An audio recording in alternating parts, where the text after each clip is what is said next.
पदार्थ स्वयं चेतना ही है। प्रश्नकर्ता: मैं भाग्यशाली था कि अपने जीवन भर मुझे सत्संग मिलता रहा। क्या आत्म साक्षात्कार के लिए यह पर्याप्त है? महाराज जी, यह इस पर निर्भर है कि तुम इससे क्या उपलब्ध करते हो, तुम इसे किस रूप में ग्रहण करते हो। प्रश्नकर्ता: ऐसा कहा जाता है कि सत्संग की मुक्तिदायी प्रक्रिया स्वयंचलित ढंग से अपना कार्य करती है। जैसे नदी में बह रहे किसी पत्ते को नदी स्वयं ही सागर के मुहाने तक ले जाती है, उसी प्रकार सत्पुरुषों का सूक्ष्म और मौन प्रभाव मुझे वास्तविकता तक ले जाएगा। महाराज जी, यह तुम्हें नदी तक तो ले जाएगा, पर उस पार जाने का कार्य तो स्वयं तुम्हें ही करना होगा। मुक्ति के दृढ़ संकल्प के अभाव में न तो मुक्ति प्राप्त की जा सकती है और न इसे स्थिर रखा जा सकता है। मुक्ति पाने हेतु तुम्हें संघर्षरत रहना होगा। कम से कम तुम इतना तो कर ही सकते हो कि इसके मार्ग के अवरोधों को श्रमपूर्वक हटा दो। यदि तुम शांति पाना चाहते हो तो तुम्हें इसके लिए प्रयास करने पड़ेंगे। केवल चुप बैठ जाने से तुम्हें शांति प्राप्त नहीं हो सकती। प्रश्नकर्ता: एक बच्चा तो स्वतः ही विकसित हो जाता है, न तो वह विकास की योजनाएं बनाता है, न उसके पास इस हेतु कोई रूपरेखा हुआ करती है। वह खंड खंड करके विकसित होता हो, ऐसा भी नहीं है कि शरीर का एक अंश भी आया हो, दूसरा फिर कभी।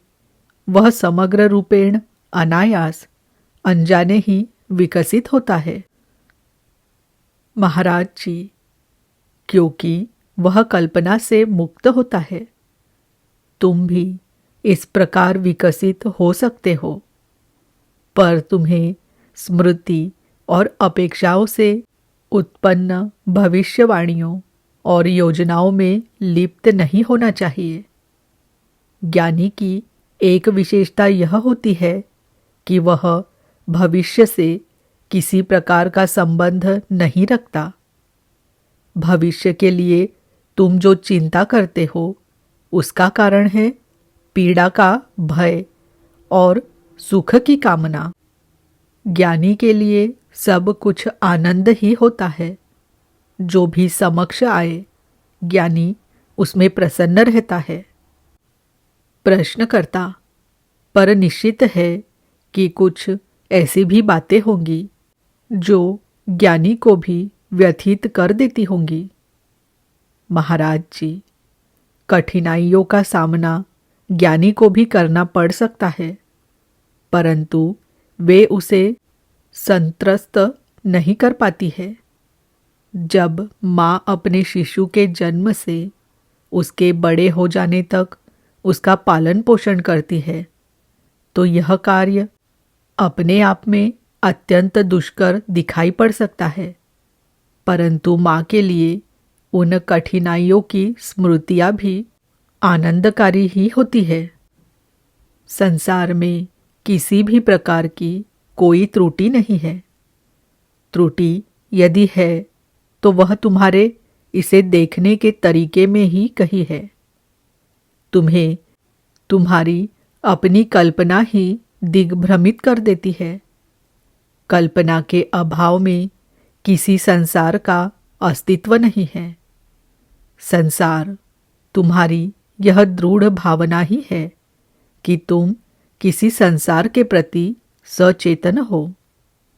जिस संसार की संवेदना तुम कर रहे हो, वह चेतना ही से रचित है, उससे ही बना है। जिसे तुम पदार्थ कहा करते हो, वह पदार्थ स्वयं चेतना ही है। तुम वह आकाश हो जिसमें कि यह गतिशील होता है।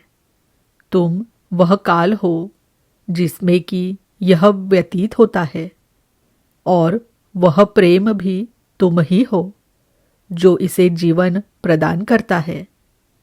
कल्पना और आसक्ति को तोड़ो तो क्या शेष रहता है?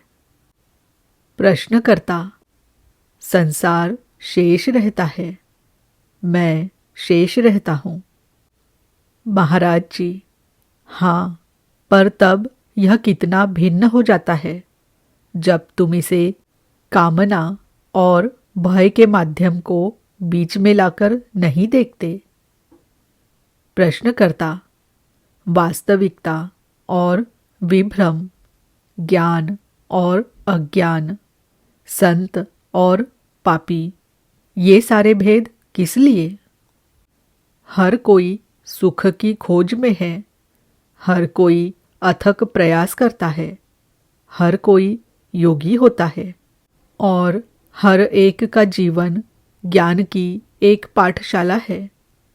प्रत्येक ही उसकी अपनी आवश्यकता के अनुरूप अपने ही तरीके से पाठ ग्रहण किया करता है। समाज किन्हीं का तो अनुमोदन करता है जबकि अन्यों को अस्वीकृत। ऐसे कोई निश्चित नियम नहीं है जिन्हें सदा सर्वत्र लागू कर सके। महाराज जी, मेरे संसार में प्रेम ही एकमात्र नियम है। मैं प्रेम की मांग नहीं करता, मैं प्रेम बांटता हूँ, बल्कि यह तो मेरा स्वभाव ही है। प्रश्नकर्ता, मैं देखता हूँ कि आप एक सुनिश्चित शैली में अपना जीवन जी रहे हैं। प्रातः में आप ध्यान की कक्षा लगाते हैं, नियम पूर्वक चर्चा करते हैं और प्रवचन देते हैं। नित्य ही 2 बार पूजा और सायंकाल में भजन होते हैं। ऐसा प्रतीत होता है कि आप इस क्रम में दृढ़ और अनुशासित रूप में संलग्न हैं। महाराज जी, पूजा और भजन का क्रम तो उसी प्रकार का है जैसा कि मैंने उन्हें पाया था, और इस बारे में बाधा देने का कोई कारण मुझे अनुभव न हुआ। सामान्य क्रम उन लोगों की इच्छाओं के अनुसार होता है जिनके साथ मेरा रहना है या कि जो मुझे सुनने हेतु आया करते हैं। ये लोग विभिन्न व्यवसायों में कार्यरत हैं, उनके अनेक उत्तरदायित्व हैं और यहाँ का क्रम उनकी सुविधानुसार व्यवस्थित किया गया है। इस प्रकार किसी क्रम विशेष की पुनरावृत्ति हो रही हो यह स्वाभाविक ही है। और फिर पशुओं और पौधों की भी तो अपनी अपनी समय सारिणी होती है। प्रश्नकर्ता, जी हाँ, हम देखते हैं कि सारे जीवन में एक सुनिश्चित क्रमबद्धता होती है। इस व्यवस्था को कौन सुस्थिर रखता है? क्या इसके अपने अंतर में कोई शासक छिपा हुआ है जो नियमों को सुनिश्चित करता हो और व्यवस्था को नियम देता हो? महाराज जी, हर वस्तु अपने स्वभाव से परिचालित होती है। किसी पुलिस वाले की भला क्या आवश्यकता है? हर क्रिया की प्रतिक्रिया होती है। जो क्रिया को संतुलित और निष्क्रिय कर देती है। हर बात होती है, पर उसे निरंतर ही मिटा भी दिया जाता है और अंत में ऐसा होता है मानो कहीं कुछ हुआ ही न हो। प्रश्नकर्ता, अंत में होने वाले सामंजस्य के नाम पर मुझे सांत्वना प्रदान मत कीजिए। माना कि हिसाब किताब पूरा पूरा मिल जाता है, परंतु हानि तो मेरी ही होती है। महाराज जी, प्रतीक्षा करो और देखो। यह भी संभव है कि अंत में तुम्हें ऐसा लाभ प्राप्त हो जाए जो कि सारे व्ययों को युक्ति संगत सिद्ध कर दे। प्रश्नकर्ता: मैं एक सुदीर्घ जीवन जी चुका हूँ और अक्सर ही यह सोचता हूँ कि क्या इसमें घटित प्रसंग संयोग जनित थे या कि उनके लिए कहीं कोई पूर्व योजना रही होगी। क्या मेरे जन्म से पूर्व कोई रूपरेखा बन गई थी जिसके अनुसार मुझे मेरा जीवन जीना था। यदि ऐसा ही है तो इसे किसने बनाया और क्रियान्वित किया। कुछ लोग कहते हैं कि प्रारब्ध को परिवर्तित किया जाना असंभव है और जीवन का प्रत्येक क्षण पूर्व नियत होता है। अन्य कहते हैं कि केवल संयोग ही हर बात को निर्धारित करता है। महाराज जी, तुम्हें जैसा उचित प्रतीत हो तुम वैसा मान सकते हो। संभव है कि अपने जीवन में तुम कोई निश्चित रूपरेखा खोज पाओ या फिर उसे केवल विभिन्न घटनाओं के क्रम के रूप में देखो। व्याख्याएं मन को समझाने के लिए की जाती है, उनका सही होना आवश्यक नहीं। वास्तविकता अपरिभाषेय और अनिर्वचनीय है। प्रश्नकर्ता: महोदय, आप मेरे प्रश्न से कतरा रहे हैं। मैं यह जानना चाहता हूँ कि आप इसे किस प्रकार से देखते हैं। जहाँ भी हमारी दृष्टि जाती है हमें ऐसी रचनाओं का दर्शन होता है जो किसी अविश्वसनीय मेधा और सौंदर्य का प्रमाण होती है। मैं यह विश्वास कैसे कर लूं कि जगत निराकार और सामंजस्य रहित है। वह संसार जिसमें कि आप रहते हैं संभवतः निराकार हो, पर यह सामंजस्य रहित हो ऐसा आवश्यक नहीं। महाराज जी, इंद्रिय गम्य ऑब्जेक्टिव जगत की विशिष्ट संरचना भी है और यह व्यवस्थित और सौंदर्यपूर्ण भी है। इस बात को कोई भी अस्वीकृत नहीं कर सकता, पर संरचना और प्रारूप पैटर्न में भी परिमितता और बाध्यता भी स्वयमेव ही अनुस्यूत होते हैं।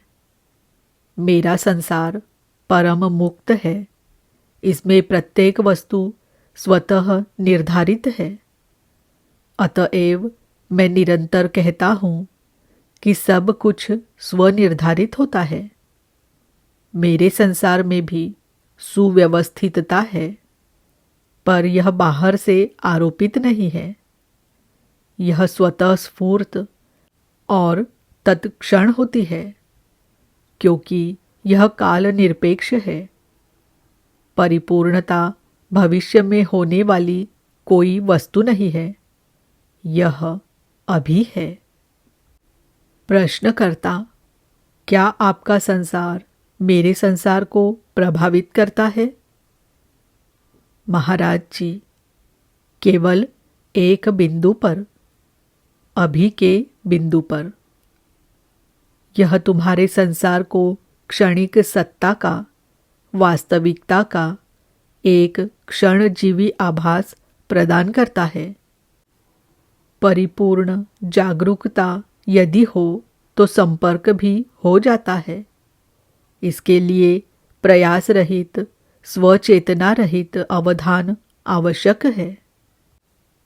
प्रश्नकर्ता: क्या अवधान, अटेंशन, मन की ही एक प्रवृत्ति नहीं होती।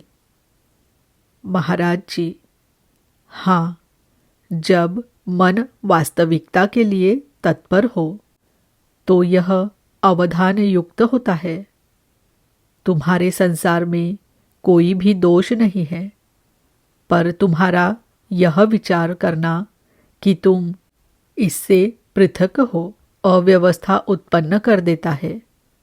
स्वार्थपरता सारी बुराइयों का स्रोत है। प्रश्नकर्ता, पुनः मैं अपने प्रश्न पर वापस आता हूँ। क्या मेरे जन्म से पूर्व मुझ में स्थित अंतरात्मा, इनर सेल्फ ने मेरे जीवन के विस्तार को निश्चित किया था, या कि यह बस संयोग जनित था और वंशानुगतता तथा परिस्थितियों की कृपा पर आश्रित था? महाराज जी, जो यह दावा करते हैं कि उन्होंने अपने माता पिता का चुनाव किया था और यह निश्चित किया था कि वे अगले जन्म में कितने समय तक जिएंगे, उन्हें उनके बारे में शायद ज्ञात हो। मैं अपने बारे में अच्छी तरह जानता हूँ कि मेरा कभी जन्म ही नहीं हुआ। प्रश्नकर्ता, मैं आपको अपने समक्ष बैठे हुए और मेरे प्रश्नों के उत्तर देते हुए देखता हूँ। महाराज जी, तुम केवल शरीर को ही देखते हो, जिसका निश्चित ही जन्म हुआ था और उसकी मृत्यु भी निश्चित ही है। प्रश्नकर्ता, इसी देह मन की जीवन कथा में मेरी अभिरुचि है। क्या इसकी आधारशिला आपने ही रखी थी या कि किसी और ने? या क्या यह संयोगवश ही अस्तित्व में आ गया? महाराज जी, तुम्हारे प्रश्न में ही त्रुटि है। मैं देह और विश्व के मध्य कोई भेद नहीं देखता। इनमें से प्रत्येक दूसरे का कारण है और सत्यतः तो प्रत्येक ही अन्य है, परंतु मैं इस सब से बाहर हूँ। जब मैं तुमसे यह कह रहा हूँ कि मेरा कभी जन्म ही नहीं हुआ, तब भी तुम मुझसे निरंतर यह प्रश्न क्यों करते जा रहे हो कि अगले जन्म हेतु मेरी क्या तैयारियां थी? अपनी कल्पना को जैसे ही तुम दौड़ने की अनुमति देते हो, वह तत्क्षण ही विश्व का सृजन कर लेती है। जैसी तुम्हारी कल्पना है वैसा कुछ भी नहीं है और तुम्हारी कल्पनाएं मुझे बांध नहीं पाती है। प्रश्नकर्ता, किसी जीवित देह के निर्माण और संरक्षण के लिए मेधा और शक्ति आवश्यक होते हैं, वे कहाँ से आते हैं? महाराज जी, यह सब केवल कल्पना है। तुम्हारी कल्पना ही सारी मेधा और शक्ति को व्यय कर देती है। इसने तुम्हें इस गहन पूर्णता से सम्मोहित कर लिया होता है कि तुम यह भी नहीं देख पाते कि इस प्रकार तुम वास्तविकता से कितनी दूर भटक गए हो। कल्पना की सृजनात्मकता अत्यंत प्रबल होती है, इसमें संदेह नहीं। इसके आधार पर एक जगत में एक और जगत बना लिया जाता है, परंतु वे सभी उसी आकाश में और उसी काल में अवस्थित हुआ करते हैं, जिनका कोई अस्तित्व ही नहीं होता है। प्रश्नकर्ता, अभी कुछ समय पहले मैंने एक छोटी सी बालिका का वृत्तांत पढ़ा था, जिसके साथ उसके शेषों में अति क्रूर व्यवहार किया गया था। उसे अत्यंत विरूपित कर दिया गया था। उसे शारीरिक और मानसिक स्तर पर बुरी तरह तोड़ दिया गया था। वह एक अनाथाश्रम में पली बढ़ी और इस बीच अपने परिवेश से पूर्णतः असंबद्ध हो चुकी थी। यह नन्ही बालिका शांत स्वभाव की थी और आज्ञाकारी थी, पर हर ओर से उदासीन सी, प्रतिक्रिया रहित सी थी। जो साध्वियाँ नन्स इन बच्चों की देखभाल कर रही थी, उनमें से एक का यह दृढ़ विश्वास था कि यह बालिका मानसिक स्तर पर मंद बुद्धि नहीं है, बल्कि अपने चारों ओर से खींचकर स्वयं में सिमट गई है और फलतः कोई प्रत्युत्तर नहीं देती। एक मनोविश्लेषक से कहा गया कि वह इस विषय में सहायता करे, और वह पूरे 2 वर्षों तक प्रति सप्ताह 2 बार इस बच्ची को देखता रहा। पृथकता के उस भाव को जो उस बच्ची के मन पर किसी चट्टान सा बोझ बनकर बैठा हुआ था, वह तोड़ने का प्रयत्न करता रहा। यद्यपि वह बालिका नम्र और भद्र थी, पर वह अपने चिकित्सक पर ध्यान नहीं देती थी। वह उस बच्ची के लिए एक खिलौना खरीद कर ले आया, एक छोटा सा घर जिसमें छोटे छोटे कमरे, टेबल, कुर्सियाँ आदि थे, और थे ऐसे छोटे छोटे पुतले जो माता पिता और बच्चों की प्रतिमूर्ति से जान पड़ते थे। इसके फलस्वरूप एक प्रत्युत्तर आया। उस बालिका की रुचि जागृत हुई। एक दिन पुराने घाव खुल उठे और बहने लगे। धीरे धीरे वह उनसे उबर गई।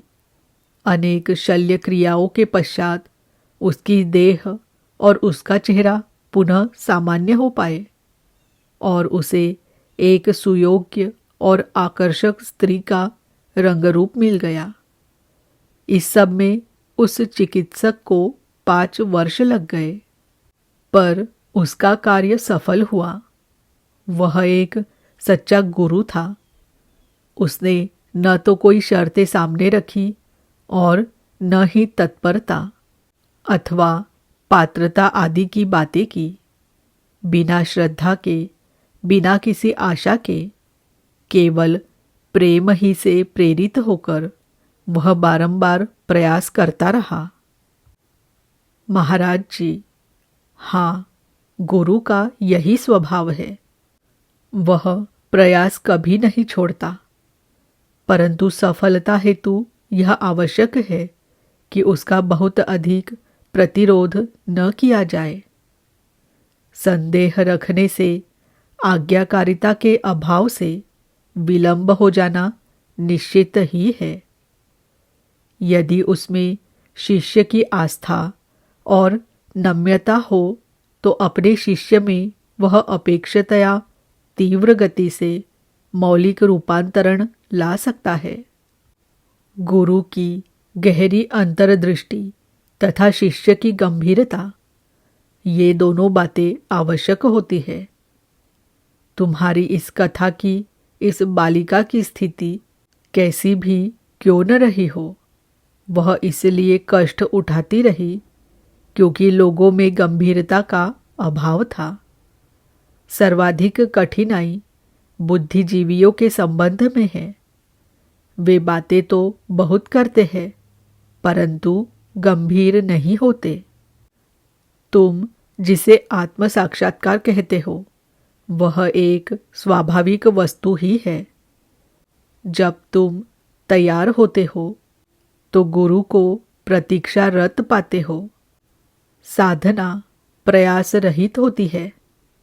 जब अपने शिक्षक से तुम्हारा सम्यक संबंध हो जाता है, तब तुम्हारा विकास होता है। सबसे महत्वपूर्ण यह है कि उस पर भरोसा रखो। वह तुम्हें दिशा भ्रमित नहीं कर सकता।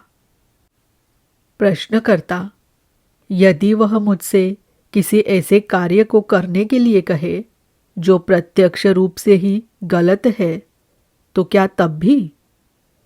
महाराज जी, अवश्य करो।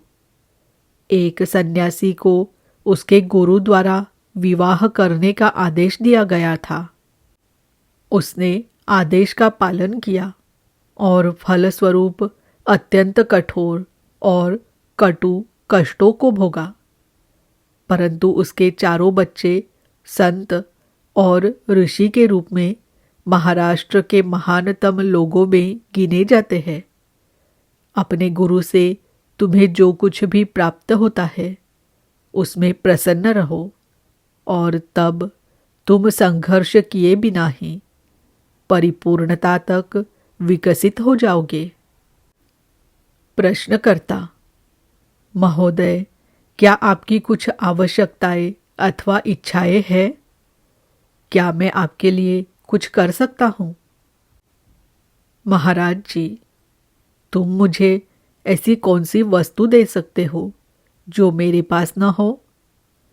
भौतिक वस्तुओं की आवश्यकता अपने संतोष प्राप्ति हेतु होती है, पर मैं अपने आप में ही संतुष्ट हूँ। मुझे किसी अन्य वस्तु की क्या आवश्यकता हो सकती है? प्रश्नकर्ता: पर निश्चित ही भूख लगने पर आपको भोजन की आवश्यकता होती है और रुग्ण हो जाने पर औषधि की। महाराज जी, भूख ही भोजन की व्यवस्था कर लेती है और रुग्णता औषधि की। यह सब प्रकृति का कार्य है। प्रश्नकर्ता: यदि मेरा यह विश्वास हो कि आपको किसी वस्तु विशेष की आवश्यकता है और मैं उसे आपके लिए लाऊं, तो क्या आप स्वीकार करेंगे? महाराज जी, जिस प्रेम से प्रेरित होकर तुम मुझे कुछ अर्पित करोगे, वही प्रेम मुझे उसे स्वीकार करने के लिए भी प्रेरित करेगा। प्रश्नकर्ता: यदि कोई व्यक्ति आपके लिए एक भव्य आश्रम बनाने का प्रस्ताव करे तो? महाराज जी, अवश्य बनाए। उस पर यह विशाल धनराशि का व्यय भी करे, सैकड़ों को आजीविका दे और हजारों को भोजन। प्रश्नकर्ता: क्या यह भी एक कामना ही न हुई? महाराज जी, बिल्कुल भी नहीं। मैं बस यह कह रहा हूँ कि इस कार्य को वह उदात्त भाव से करे, बाध्य होकर, कष्ट से और अधूरे हृदय से न करे। वह उसकी ही इच्छा पूर्ण कर रहा है, मेरी नहीं। इसलिए अच्छा ही होगा कि वह इसे सुचारू ढंग से करे और मनुष्यों और देवताओं में ख्याति पाए। प्रश्नकर्ता: पर क्या आप इसे चाहते हैं? महाराज जी, मैं इसे नहीं चाहता। प्रश्नकर्ता: क्या आप इसे स्वीकार करेंगे? महाराज जी, मुझे आवश्यकता नहीं है। प्रश्नकर्ता: क्या आप उसमें निवास करेंगे? महाराज जी, यदि मुझे बाध्य किया जाए तो ही। प्रश्नकर्ता: आपको इस हेतु कौन बाध्य कर सकता है? महाराज जी, उन लोगों का प्रेम जो कि प्रकाश की खोज में लगे हुए हैं। प्रश्नकर्ता: हाँ, आपकी बात में बल है। अब कृपया यह बतलाए कि मैं समाधि में कैसे प्रविष्ट हो सकता हूँ? महाराज जी, यदि तुम सम्यक अवस्था में होते हो तो तुम जो कुछ भी देखते हो वह सब तुम्हें समाधि में प्रविष्ट कराएगा, क्योंकि ऐसा तो नहीं है कि समाधि कोई अस्वाभाविक वस्तु हो। जब मन की अभिरुचि अत्यंत प्रखर होती है तब यह अपनी अभिरुचि के विषय ऑब्जेक्ट के साथ एक हो जाता है। दृष्टा और दृष्ट दोनों दर्शन में एक हो जाते हैं। श्रोता और श्रुत श्रवण में एक हो जाते हैं। प्रेमी और प्रिय प्रेम में एक हो जाते हैं। हर अनुभव समाधि की आधार भूमि बन सकता है। प्रश्नकर्ता: क्या आप निरंतर समाधि की दशा में अवस्थित रहते हैं? महाराज जी, नहीं, ऐसा तो नहीं है, क्योंकि मौलिक रूप में समाधि भी मन की ही एक अवस्था विशेष है। मैं सारे अनुभवों से अतीत हूँ, यहाँ तक कि समाधि के अनुभव से भी। मैं महाभक्षक हूँ और महान संहार करता हूँ। जिसे भी मैं स्पर्श कर लेता हूँ वह आकाश में विलीन हो जाता है। प्रश्नकर्ता, आत्म साक्षात्कार हेतु मुझे समाधियों की आवश्यकता है? महाराज जी, तुम्हें जिस आत्म साक्षात्कार की सचमुच आवश्यकता है वह तुम्हें पहले से ही प्राप्त है, पर तुम्हें इस पर भरोसा नहीं है। साहस रखो, अपने आप पर भरोसा रखो, गतिशील रहो, चर्चा करो, उसे आचरण में अभिव्यक्ति दो, इसे एक अवसर दो कि यह स्वयं को सिद्ध करे। कभी कभी कुछ व्यक्तियों को इस सरलता से आत्म साक्षात्कार हो जाया करता है कि उन्हें इसके होने का पता तक नहीं चल पाता, पर उन्हें किसी न किसी प्रकार से इसका विश्वास दिला दिया जाना चाहिए। वे रूपांतरित हो चुके हैं, पर इस तथ्य पर उनका ध्यान नहीं जा पाता। ऐसे अप्रकट रूप में हो जाने वाले आत्म साक्षात्कार प्रायः सर्वाधिक विश्वसनीय हुआ करते हैं। प्रश्नकर्ता, क्या यह संभव है कि कोई अपने आप के आत्म साक्षात्कार संपन्न होने का विश्वास करता हो और वह भूल में हो? महाराज जी, हाँ, यह बिल्कुल संभव है।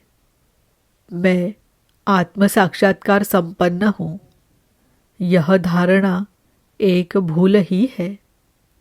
स्वाभाविक अवस्था में मैं यह हूँ, मैं वह हूँ आदि का कोई स्थान नहीं होता।